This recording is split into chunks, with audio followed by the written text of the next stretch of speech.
Wednesday, April 16th. This video is 4 weeks late. If you're just here to see the PR, you could skip to 8 minutes and 45 seconds.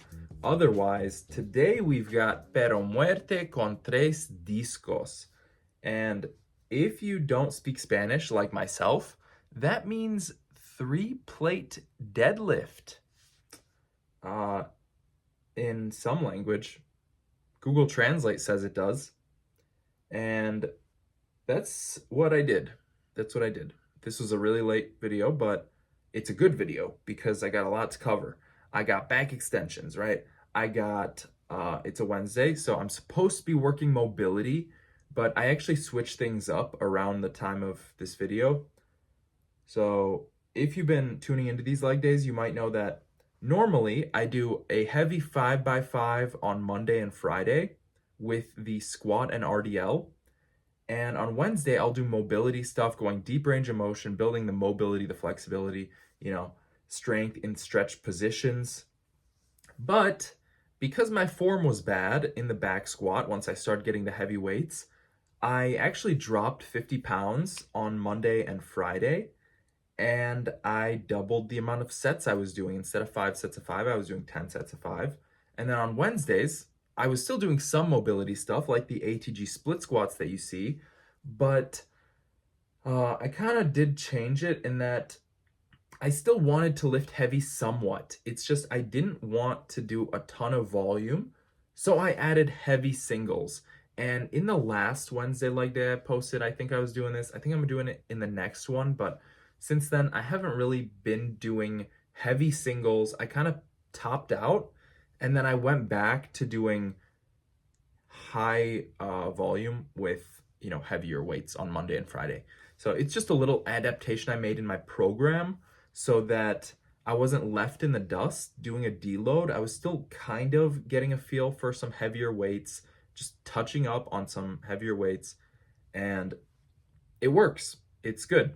I mean, my form isn't great. You're gonna see I almost died doing the first single with 240, but that's what you got to go through sometimes.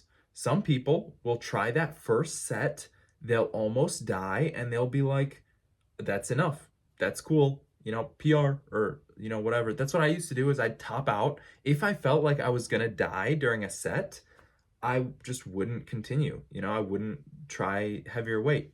I definitely felt like I was going to die, like falling over with 240 on my back, but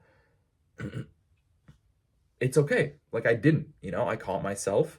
I re-racked the bar, and in my mind, I knew, okay, you got to do 4 more sets of that. Like I planned to do 5 singles today, so you better get up and do 5 singles.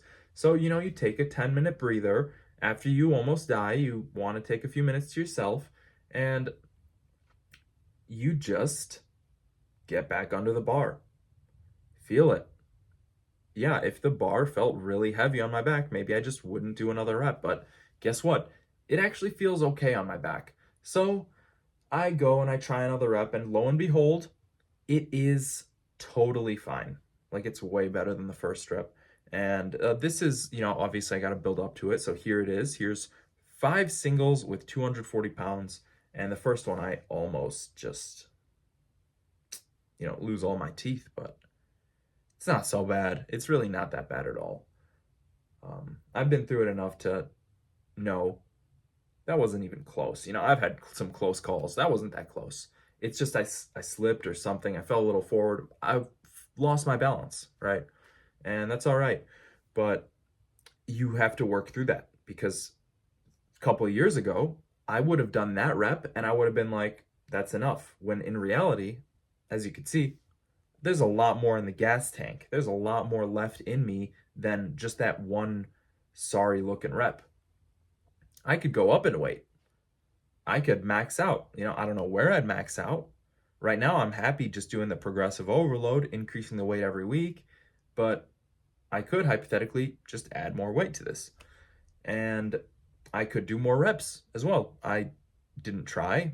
The reps were tough, but I could probably do more than a single. So yeah, just some things to consider. This session was kind of on a whim. Like, I didn't expect to do the deficit deadlifts. I just came in knowing like I got to do some mobility work, I got to do some heavy squatting to accommodate for the fact that I'm not squatting heavy on Monday and Friday anymore. And yeah, that just culminated in me trying some deficit deadlifts again. I was feeling bored. I took a glance at that little stack of steps. I don't know what it's called. It's like fitness steps or something. I'm standing on one, and then it's a plate on top of that. And so my feet are right under the barbell, right? There's not even an inch between like my feet and the barbell. I don't know. Maybe there is. It's close though, right? It's a big deficit. That's like a 6 or 8 inch deficit or something, 10 inches. It's not quite a foot, but it's a pretty big deficit. And I'm going to be doing quite a lot of back rounding in these reps. And I'm totally fine with that. You know, the lighter weights, I feel like I'm able to get away with not doing it. But definitely at the heavier weight, just to even get into that position, I feel a need to round my back. And, you know, maybe that's actually wrong. Maybe I could hinge at the hip even further, but it gets tough with your foot placement, your leg placement. I don't squat sumo. So if you're going to do a sumo squat, it's going to be way easier to, or a sumo deadlift, excuse me. It's going to be way easier to do the deficit. But yeah, this way you got to be higher up, conventional. I'm not really a conventional deadlifter. So this is cool for me. I don't do sumo. I don't do conventional. I'm not a deadlifter at all, really. But just the past year, being a lot more consistent training the deadlift, I've been able to improve my form. I got a lot of advice from some people like Runner Boy, who's, I mean, he pulled like 190 kilos recently. What is that, 425 pounds or something?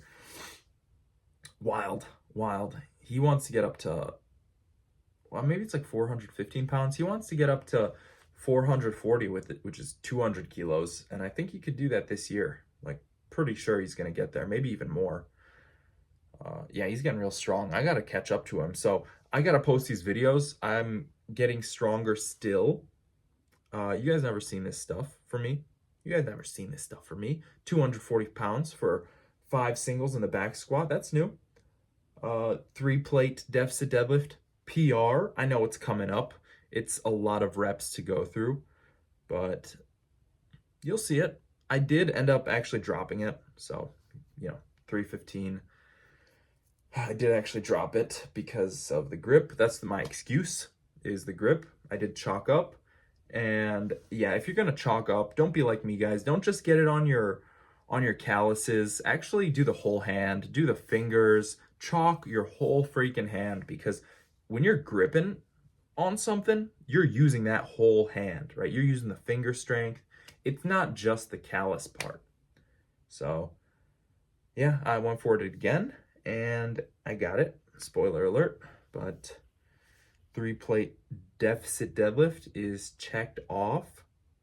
And now I'm thinking forward, thinking like, how cool would it be if I could get a 4-plate deficit deadlift? Like, I don't really care about a 4-plate deadlift. I probably don't have one, so maybe that's why. But how cool would that be? 4-plate deficit deadlift, curling like a freaking caterpillar.